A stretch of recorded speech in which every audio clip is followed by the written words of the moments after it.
여러분, 2026년 2월 28일 시작된 미국과 이스라엘의 이란 타격 작전 뉴스를 보시면서 어떤 생각이 드셨나요?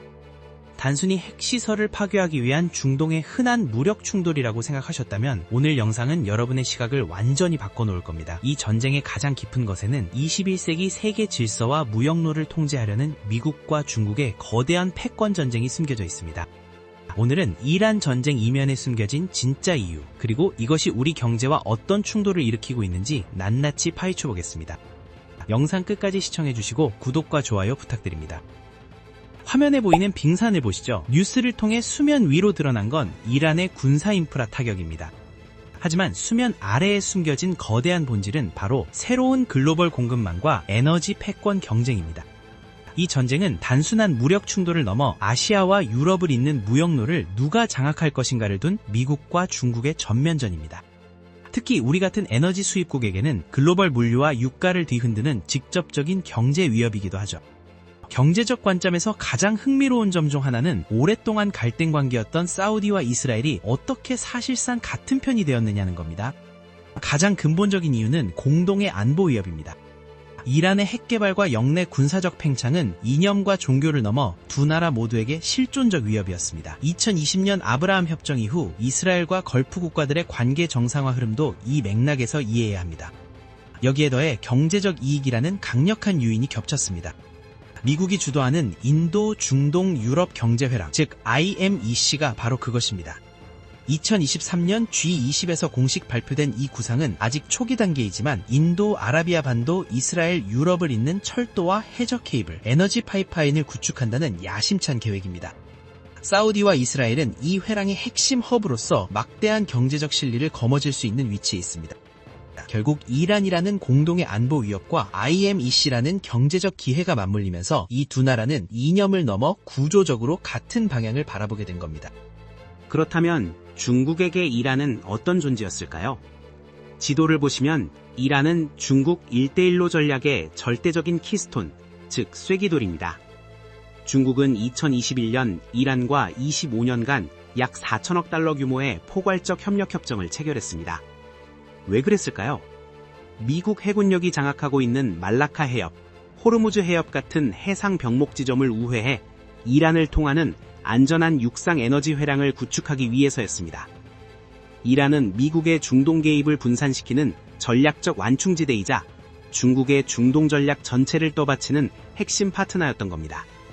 이번 타격으로 이란의 군사 인프라가 심각하게 손상되는 동안 중국과 러시아는 실질적인 군사 지원에 나서지 않았습니다. 이를 두고 해석이 갈립니다. 일각에서는 이것이 반미 연대의 한계를 드러낸 것이라고 봅니다. 하지만 다른 시각도 있습니다. 중국은 본래 타국 분쟁에 직접 개입하는 것을 전략적으로 자제해왔고 이번에도 이란과의 관계는 유지하면서 미국과의 정면 충돌을 피하는 일관된 외교 노선을 택했을 수 있습니다. 러시아 역시 우크라이나 전쟁으로 중동에 개입할 여력 자체가 제한적인 상황이었고요. 어느 쪽으로 해석하든 한 가지는 분명합니다. 이번 타격으로 중국이 지난 수년간 이란을 중심으로 구축해온 경제, 지정학적 연결고리가 심각한 타격을 받았다는 사실입니다. 이 상황을 한눈에 정리해볼까요? 결국 이 전쟁은 21세기를 지배하려는 두 거대 회랑, 파란색의 IMEC와 빨간색의 1대1로의 정면 충돌입니다. 수조 달러 규모로 추산되는 방대한 인프라 투자망으로 아시아, 아프리카, 유럽을 중국 중심으로 연결하려는 중국의 1대1로에 맞서 미국과 서방 국가들은 규모는 상대적으로 작지만 경제력이 탄탄한 민주주의 국가들의 연합으로 인도, 중동, 유럽을 잇는 대안적 공급망인 IMEC를 구축해 대응하고 있습니다. 이란이라는 전장 위에서 세계 경제의 혈맥을 쥐기 위한 두 시스템이 폭발한 셈이죠. 미국과 IMEC에 참여하는 인도, 사우디, EU는 어떤 생각을 하고 있을까요? 표면적으로 걸프 국가들은 확전을 우려하며 매우 신중한 태도를 취하고 있습니다. 실제로 이 지역에서의 충돌은 유가 급등과 물류 마비로 직결되기 때문입니다. 하지만 장기적인 셈법은 다릅니다. 이란의 군사적 영향력이 약화된다는 것은 그동안 IMEC 프로젝트 실현을 가로막던 가장 큰 안보 리스크가 줄어든다는 의미이기도 합니다. 이들은 중국 중심의 공급망에 맞서 인도 지중해 질서를 세울 중요한 지정학적 경제적 기회를 포착하고 있는 셈이죠. 하지만 미국에게 완벽한 승리만 있는 건 아닙니다. 개전 초기 막대한 군사비 지출은 재정 부담으로 이어집니다. 더 큰 문제는 전략적 집중력의 분산입니다. 미국이 중동의 소모전에 과도하게 발을 담글 경우 진짜 핵심 경쟁 무대인 인도 태평양에서 중국을 견제할 군사적, 경제적 여력을 잃을 수 있다는 경고가 전략가들 사이에서 나오고 있습니다. 중국 입장에서는 미국이 이란 전선에 묶여있는 동안 오히려 동아시아와 태평양에서 전열을 재정비할 시간을 벌 수 있다는 역설적 계산도 가능합니다. 자, 그럼 이 거대한 고래 싸움 속에서 한국은 어떻게 움직여야 할까요? 당장 발등에 불이 떨어진 건 에너지입니다. 한국은 수입 원유의 70% 이상을 중동산에 의존하고 대부분이 호르무즈 해협을 통과합니다. 유가가 오르면 화학, 석유 제품, 물류 비용이 연쇄 상승하며 제조업 전반을 압박합니다. 에너지 수입선 다변화는 이제 선택이 아닌 생존의 문제입니다. 다음은 공급망 전략입니다. 한국은 반도체, 배터리, 조선, 플랜트 등 IMEC 인프라 구축의 필수덕인 첨단 제조 역량을 보유하고 있습니다.